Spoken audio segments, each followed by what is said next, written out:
Le désert du Namib est considéré comme le plus ancien désert du monde. Très inhospitalier en apparence, il abrite pourtant une extraordinaire variété d'espèces.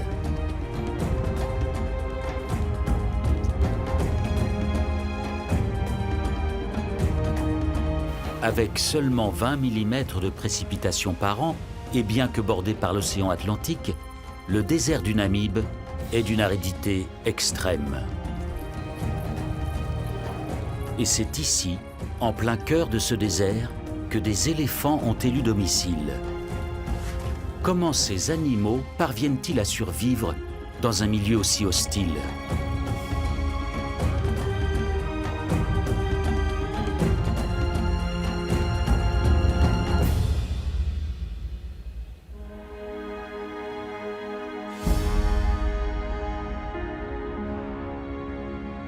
La Namibie se trouve dans le sud-est de l'Afrique. Sur environ 2000 km le long de son littoral s'étend le désert du Namib. Dans sa partie nord, le désert présente des vallées parcourues par des rivières éphémères. Parmi elles, la vallée de l'Ohanib. Le lit de la rivière traverse le désert sur 300 km avant d'atteindre l'océan.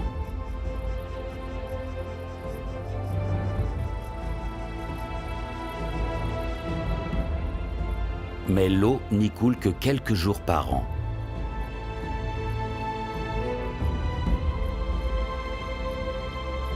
Seuls des arbres aux racines profondes tels que ces Faidherbia des oasis résistent à une telle sécheresse.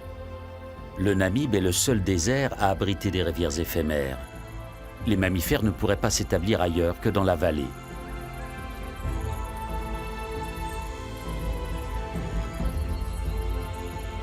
Et les éléphants du désert sont ici chez eux. Contrairement à d'autres éléphants d'Afrique, les éléphants du désert vivent en très petites hardes. Extrêmement rares, ces pachydermes au mode de vie très atypique sont suivis de près par des chercheurs qui ont attribué un prénom à chacun d'entre eux.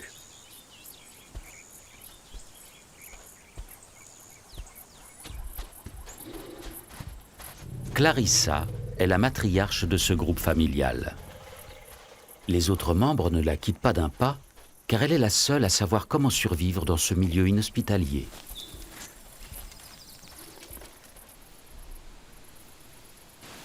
Dans la vallée de l'Ohanib, les fruits des Faidherbia sont mûrs. Leur gousse renferme des graines riches en protéines.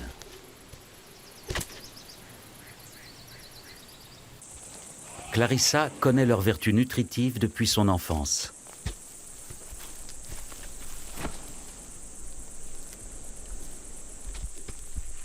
Maya, la benjamine, tente elle aussi de goûter aux fruits. Mais elle manque encore un peu d'entraînement. Heureusement, elle peut encore profiter des protéines du lait maternel. Les éléphants du désert se reproduisent 2 fois moins que leurs congénères vivant dans d'autres écosystèmes. Et pour mieux préparer leur progéniture aux conditions extrêmes, les femelles doublent la période d'allaitement. Les jeunes mâles ne quittent pas leur mère avant d'avoir atteint la maturité sexuelle.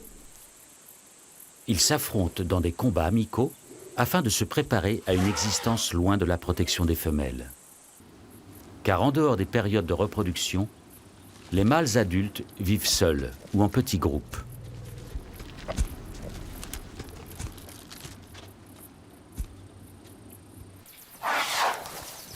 Yapi est le plus habile des jeunes mâles. Il atteint de hautes branches sous le regard envieux de son frère cadet.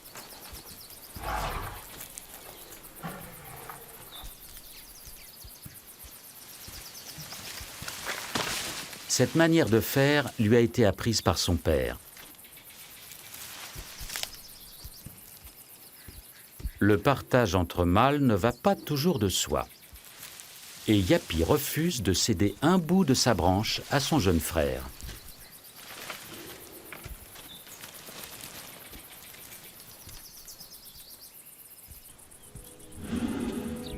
Leur père, One Tusk, va sur ses 60 ans. Son signe caractéristique, c'est l'absence de défense droite. Il l'a perdue dans un combat avec un autre éléphant. Pendant de longues années, il est resté le maître incontesté de la vallée de l'Ohanib. Aujourd'hui, il mène une vie solitaire. Un éléphant du désert en bonne santé parcourt jusqu'à 10 000 km par an à la recherche de nourriture. La large plante de ses pieds lui évite de s'enfoncer dans le sable. Mais les jambes de One Tusk ne le portent plus sur de telles distances. Le vieux mâle est déjà sous haute surveillance. Un couple de chacals de la vallée est à l'affût. Les chacals ne se limitent pas aux petits gabarits et c'est bien volontiers qu'ils feraient honneur au cadavre du colosse.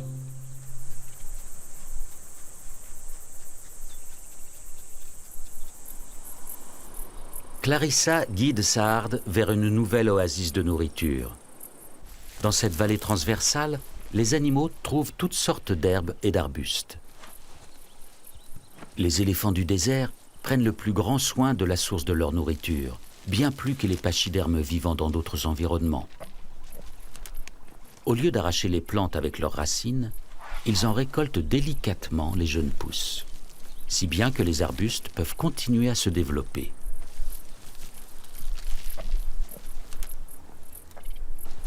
Adaptation au milieu oblige, les éléphants du désert sont aussi d'habiles grimpeurs.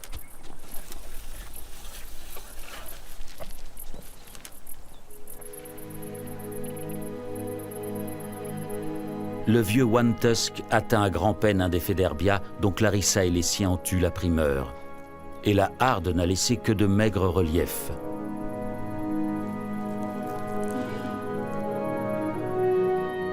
Pas la moindre petite graine à se mettre sous la dent.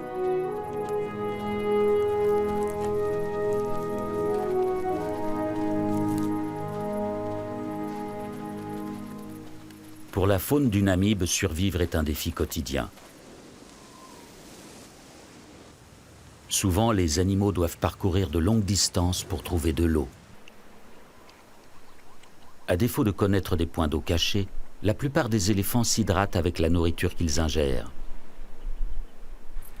La moindre petite feuille verte contient de l'eau et c'est toujours ça de prix.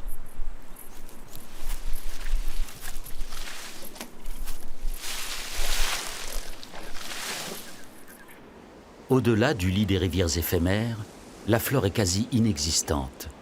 La faune n'y est composée que de grands spécialistes du milieu extrême.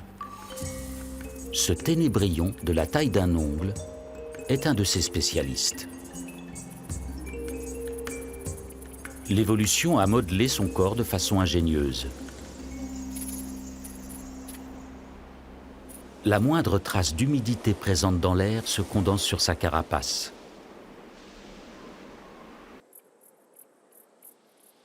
Les gouttelettes qui se forment petit à petit n'ont ensuite plus qu'à glisser vers sa bouche.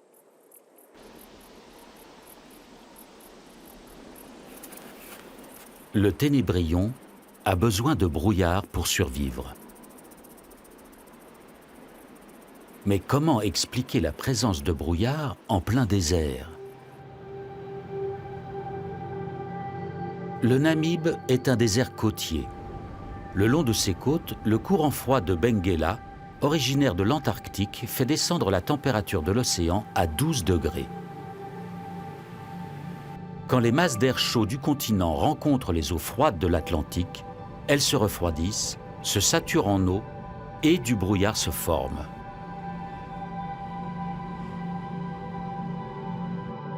Grâce à ce phénomène, le littoral de la Namibie est embrumé environ 200 jours par an. Parfois, le brouillard s'étire vers l'intérieur des terres sur des centaines de kilomètres et atteint les vallées des rivières éphémères.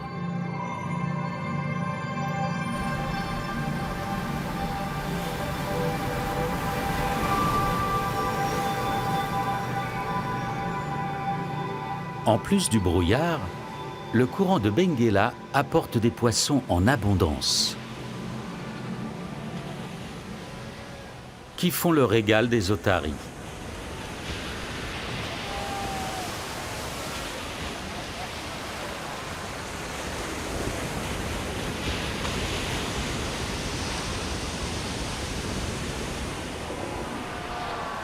Leur immense colonie compte jusqu'à 100 000 individus.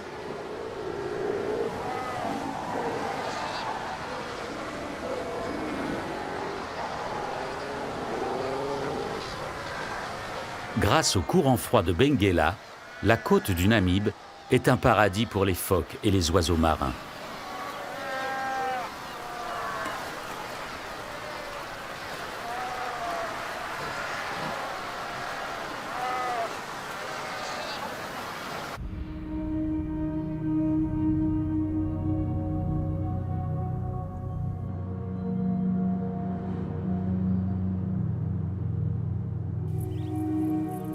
Dans la vallée de l'Ohanib, les grands mammifères profitent aussi des bienfaits du brouillard.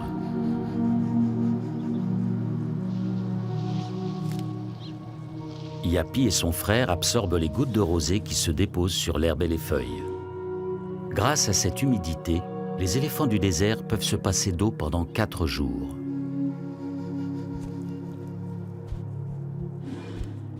Pour l'instant, les 2 mâles vivent en solitaire, mais ce n'est plus pour très longtemps.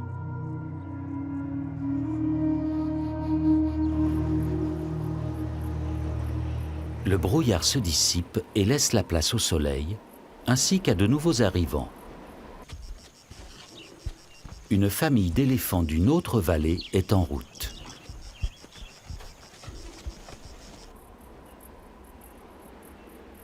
Ces animaux répondent à l'appel de leurs congénères. Les sons leur parviennent à travers la plante des pieds. Les éléphants du désert ne se regroupent qu'à de très rares occasions entre individus de différentes familles. Et jamais en dehors de la saison des amours, qui ne dure que quelques semaines. Ils sont de plus en plus nombreux à se joindre à la harde de Clarissa. Certains expriment leur joie des retrouvailles après plusieurs années de séparation.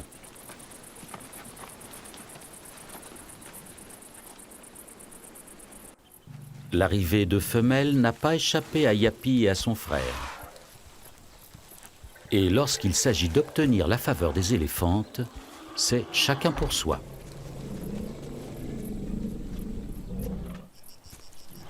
Quant au vieux One Tusk, il laisse les combats aux jeunes.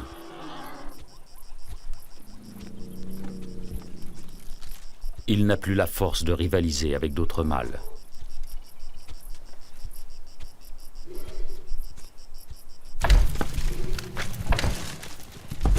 Ses fils et petits-fils s'adonnent pleinement à l'effervescence des amours. Leur objectif est de féconder les éléphantes et d'empêcher tout concurrent de les approcher.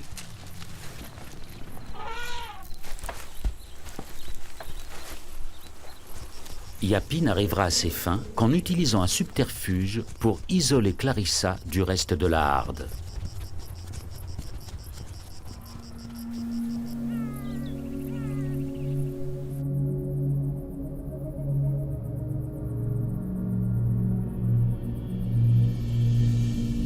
La nuit venue, la plupart des occupants de la vallée se reposent, tandis que les animaux nocturnes commencent à s'activer.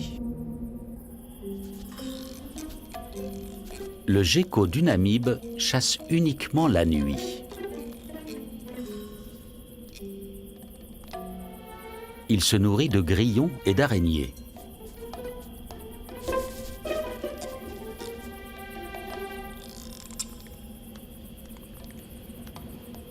Comme les grenouilles, il possède des pattes palmées qui lui permettent de ne pas s'enfoncer dans le sable.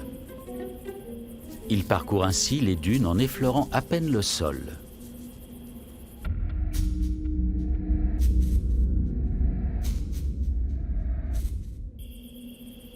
Pour le gecko, la vigilance reste toujours de mise.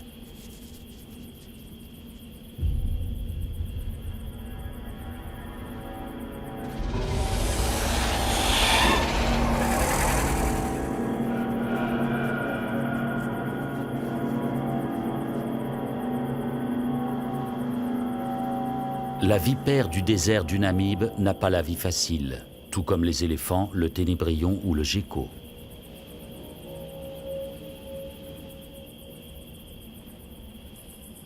Elle ne peut s'hydrater qu'à travers sa nourriture. Sa survie dépend donc d'une chasse fructueuse.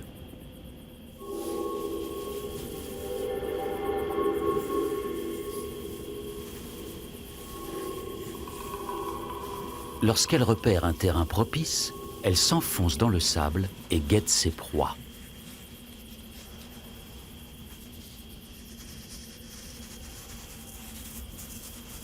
Grâce à une aptitude au camouflage exceptionnelle, le prédateur se fond entièrement dans le décor.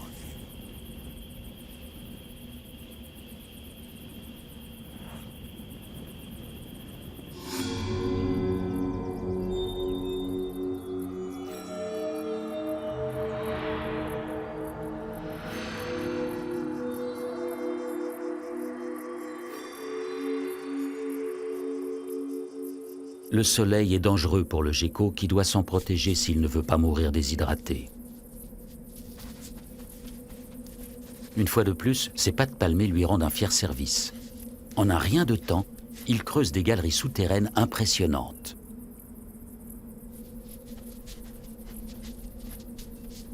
Il s'enterre jusqu'à 1 mètre de profondeur.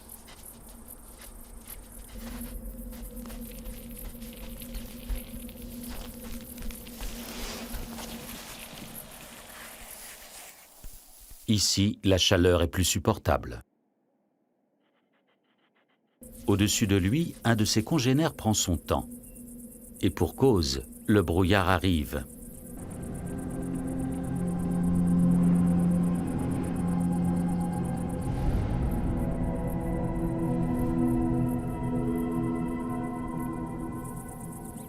La condensation forme des gouttelettes à la surface de ses grands yeux. Le gecko n'a plus qu'à se désaltérer. La nature a encore fait preuve d'ingéniosité.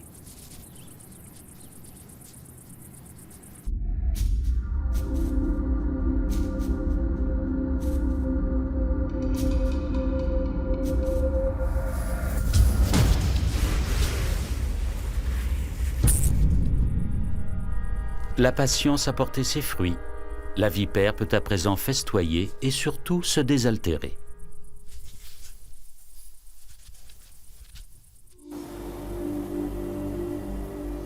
L'hiver namibien touche à sa fin et le brouillard tempère moins souvent le climat.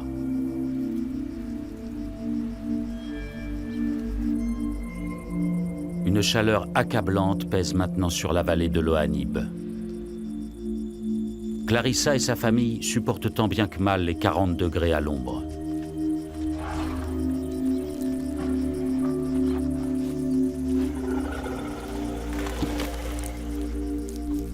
Les éléphants ne transpirent pas. Pour évacuer la chaleur de leur corps, ils bougent leurs oreilles. Mais par ces températures extrêmes, les animaux semblent ne même plus avoir la force de se ventiler. Pour les plus jeunes, la chaleur peut représenter un danger mortel. Maya paraît exténuée.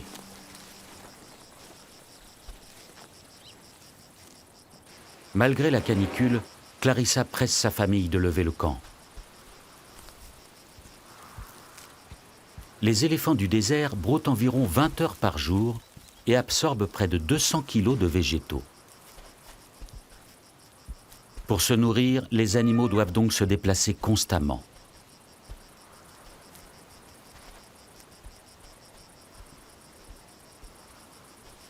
Ce jeune mâle est tellement épuisé qu'il n'a pas entendu le signal du départ. À son réveil, il cherche sa famille, mais en vain.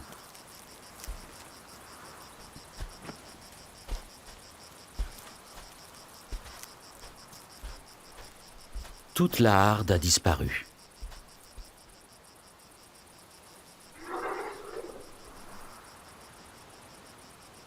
Mais Clarissa et les autres se sont rendus compte de son absence.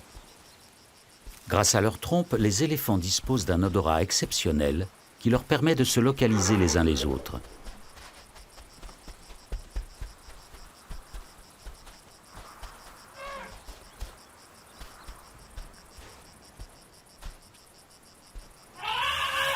Finalement, c'est la jeune Maya qui donne l'indication décisive au mâle égaré. Il sait maintenant quelle direction prendre.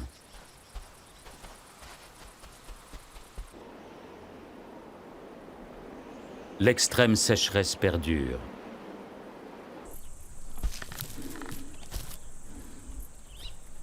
Clarissa et sa famille doivent se contenter d'un arbre mort pour toute nourriture.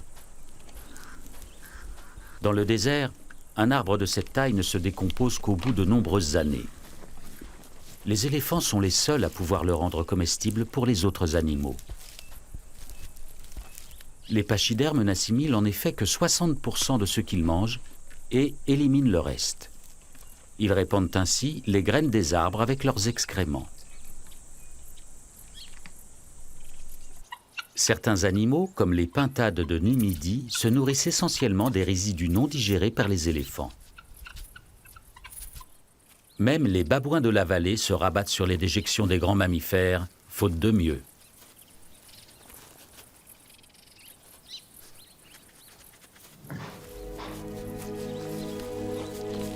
De son côté, le vénérable One Tusk essaie de grignoter un peu de bois.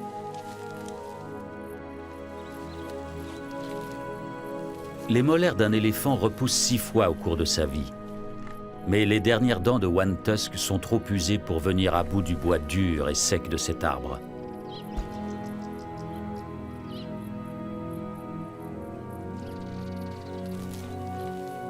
Ailleurs, en Afrique, les éléphants âgés se retirent dans des zones marécageuses pour se nourrir de feuilles tendres.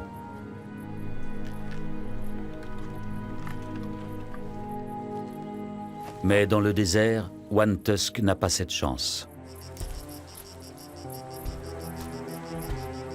La harde de Clarissa est aussi menacée. Toujours à la recherche d'eau et de nourriture, elle se voit contrainte de quitter la vallée. D'autres familles d'éléphants se joignent à elle.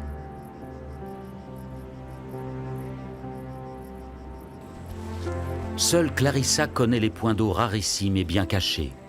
Grâce à son expérience, elle est aussi la seule capable d'en dénicher de nouveaux. La vallée de l'Ohanib se vide progressivement de ses habitants. Les chacals décident eux aussi de se diriger vers les côtes.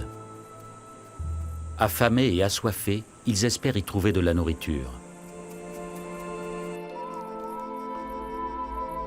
One Tusk, lui, n'a plus la force d'entreprendre un tel voyage. Seule une pluie providentielle qui ferait pousser de l'herbe tendre pourrait le tirer d'affaire.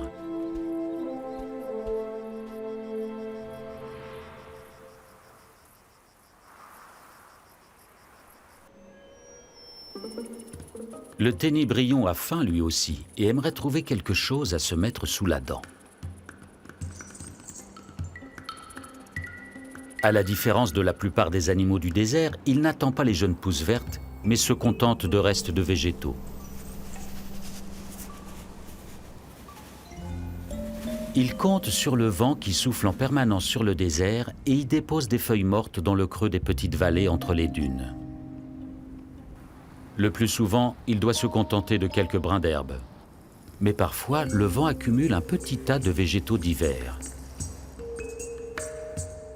Même desséchées, ces plantes contiennent des substances nutritives importantes.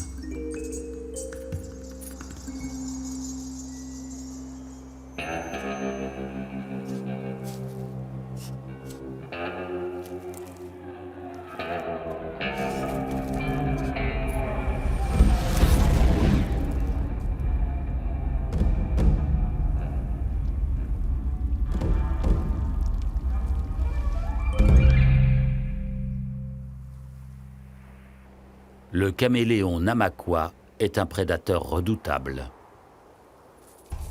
Du moins pour le ténébrion. La rapidité du saurien ne lui épargne pas quelques courses-poursuites.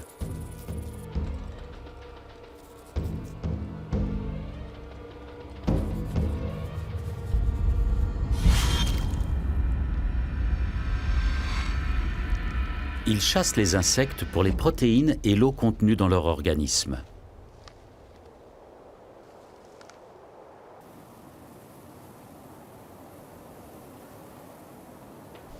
Le caméléon Namaqua est le plus grand animal à sang froid du Namib. Des reptiles plus grands ne pourraient y survivre. À la différence des mammifères, il ne peut effectuer de longues distances pour se nourrir et se désaltérer. Comment a-t-il réussi à s'imposer dans cette nature hostile ?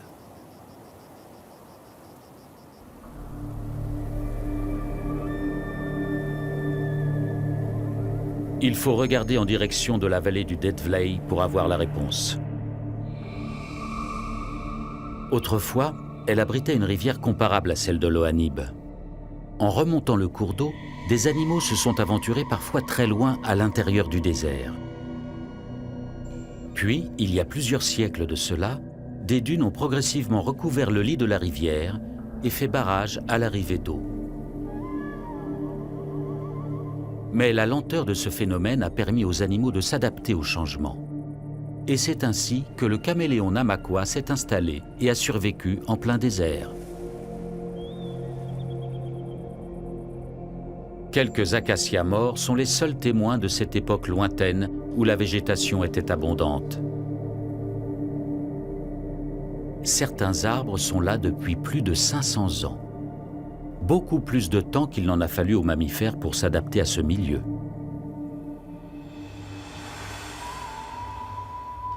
Leur capacité à parcourir de très longues distances leur a largement facilité l'acclimatation dans le désert. Le couple de chacals s'approche maintenant de la côte.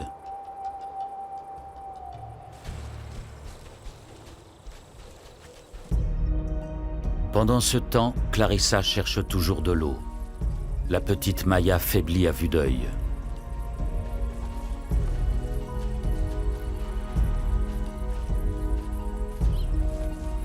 La harde doit faire des pauses régulières. Les animaux arrivent tous à bout de force. Clarissa n'a presque plus de lait pour sa fille.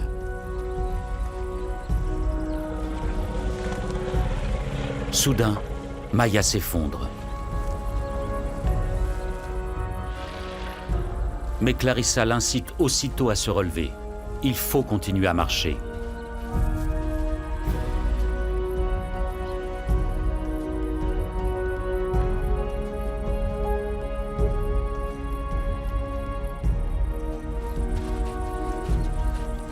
Enfin, après cette longue journée, les éléphants peuvent se désaltérer. Clarissa a su les guider vers un précieux point d'eau.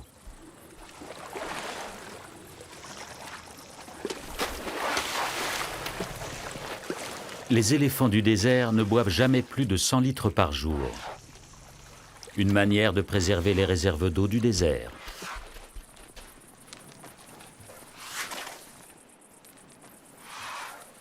Cette douche de poussière permet aux animaux de protéger leur peau contre les brûlures du soleil.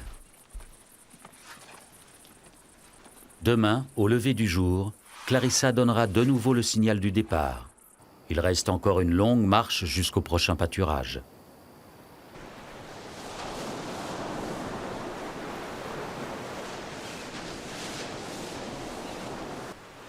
Le couple de chacals vient d'atteindre la côte et se dirige maintenant vers le sud.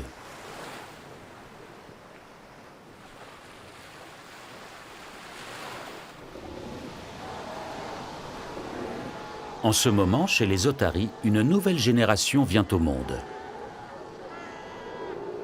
Comme la plupart des femelles, cette jeune mère est sur le point de mettre bas.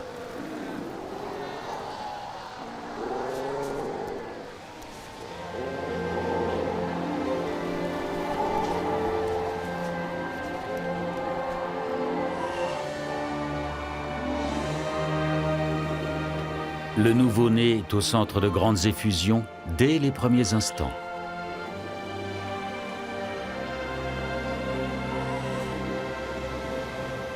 La voix et l'odeur de chaque animal sont aussi uniques que les empreintes digitales chez l'homme. Grâce à ce rituel de naissance, la mère et son petit pourront dorénavant se retrouver et se reconnaître à tout moment.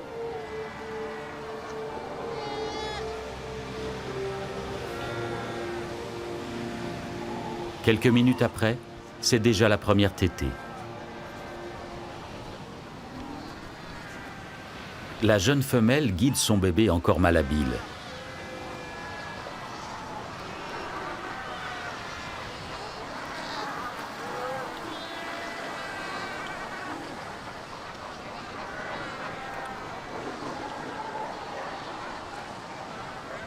Le même scénario se répète pour des dizaines de milliers d'autres mères otaries.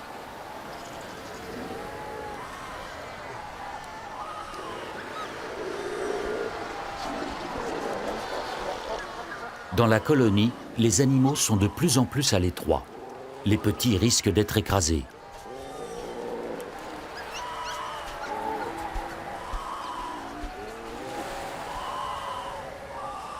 Afin de les protéger, les adultes mettent en place de véritables crèches. La jeune mère vient elle aussi y déposer son petit.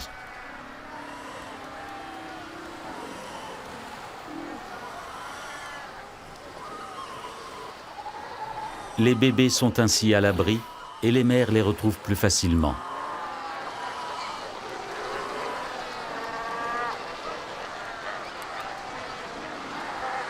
Elles doivent chasser quotidiennement pour se nourrir et donner à leurs petits un lait nutritif.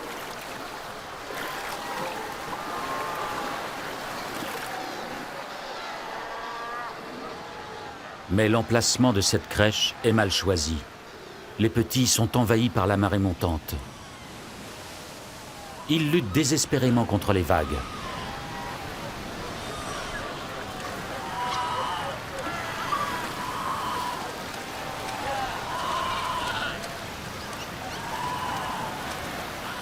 En vain, la mer emporte la plupart d'entre eux.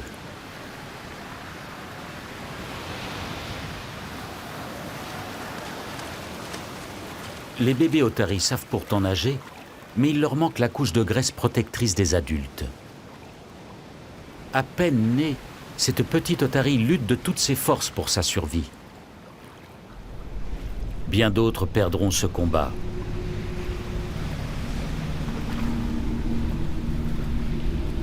En quelques minutes, les petits sont à bout de souffle et ne peuvent plus garder la tête hors de l'eau.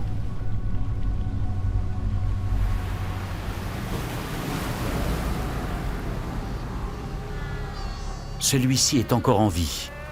Avec une volonté de fer, il nage vers le rivage.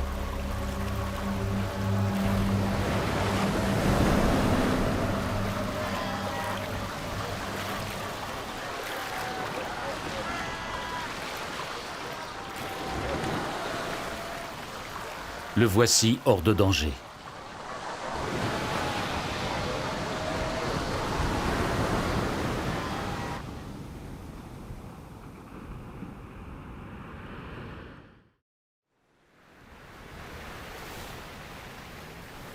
Un jour nouveau se lève sur le théâtre du drame.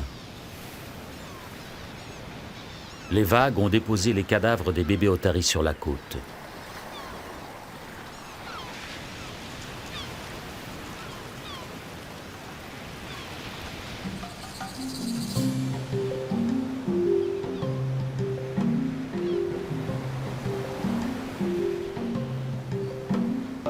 Un grand festin attend les chacals affamés qui ont parcouru des centaines de kilomètres depuis la vallée de l'Ohanib.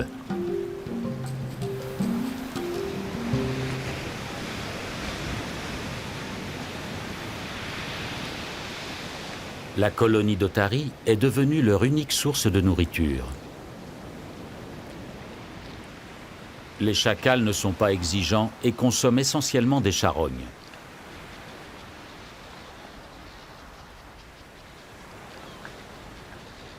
Ils vont passer les prochaines semaines sur la côte. Lorsque les petites otaries seront devenues des nageurs plus chevronnés et endurants, la colonie offrira moins de nourriture aux chacals. Ils retourneront alors dans la vallée de l'Ohanib.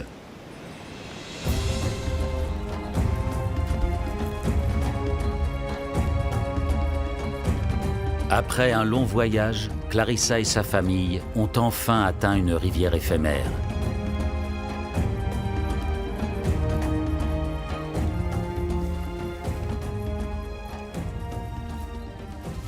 La matriarche savait d'instinct qu'ici, la végétation serait plus abondante, même en période de sécheresse.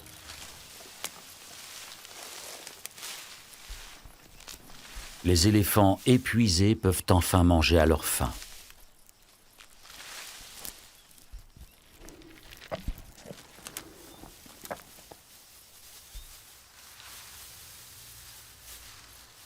Le ventre bien rempli, Maya plonge dans un sommeil réparateur.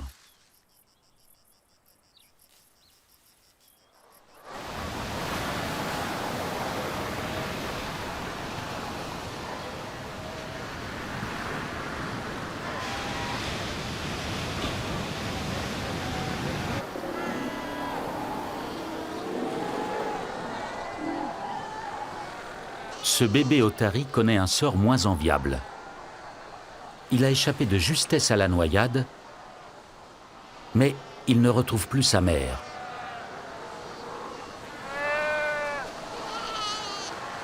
Elle n'est toujours pas rentrée de la chasse.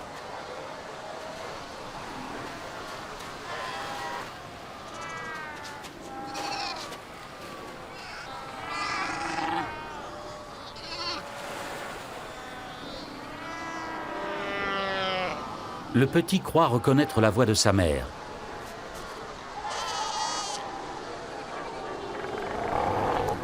Mais non, il n'est pas le bienvenu auprès de cette femelle. Bientôt, le nouveau-né souffre de la chaleur et a besoin de lait maternel.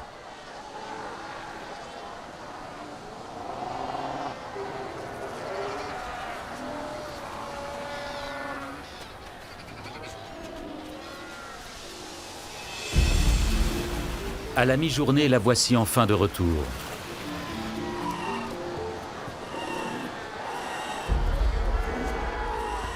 Elle s'empresse d'aller retrouver son petit, mais doit constater qu'il a disparu de la crèche. De son côté, le bébé égaré continue de l'appeler et de la chercher.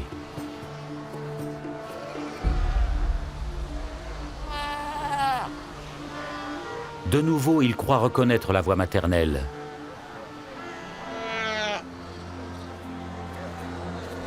Est-ce bien elle cette fois-ci ?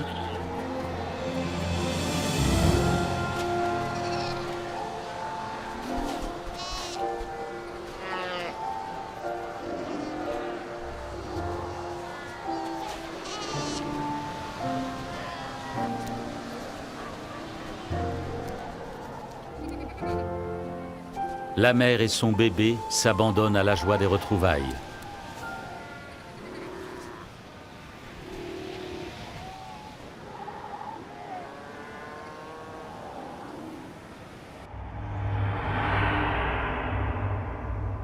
Un vent puissant se lève sur les côtes et souffle sur le désert.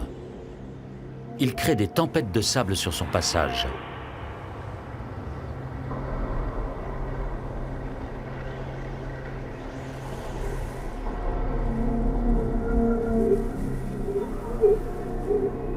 Elles atteignent bientôt la vallée où séjournent Clarissa et sa famille.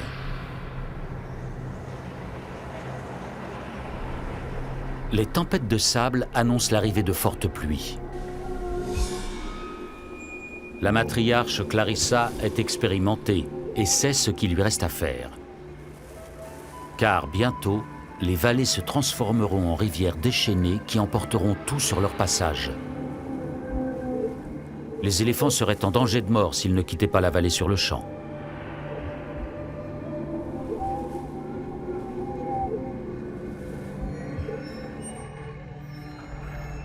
Le lendemain, la rivière surgit en plein désert.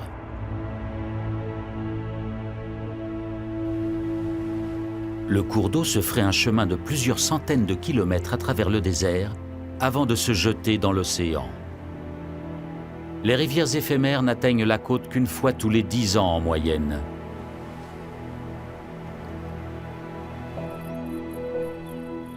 Quelques jours après la pluie, des jeunes pousses vertes apparaissent dans le Namib.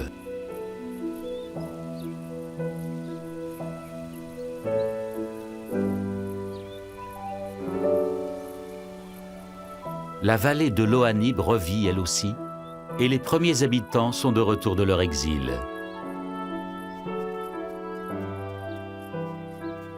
Certains n'ont pas survécu à la sécheresse. Le vieux One Tusk est mort de faim avant l'arrivée de la pluie. Les chacals découvrent son cadavre à l'entrée de la vallée.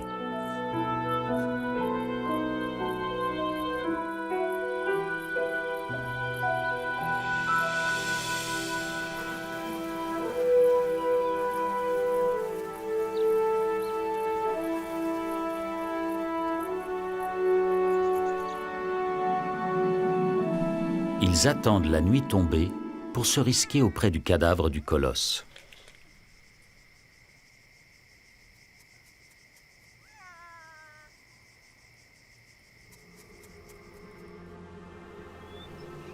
Le lendemain, des cris familiers retentissent dans la vallée.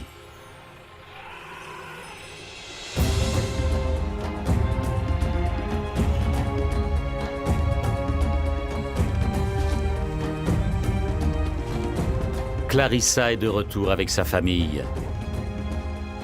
Les éléphants ont échappé au flot et reviennent tous sains et saufs. La petite Maya se porte bien, elle aussi. Enfin, la harde aperçoit la vallée de l'Ohanib verdoyante.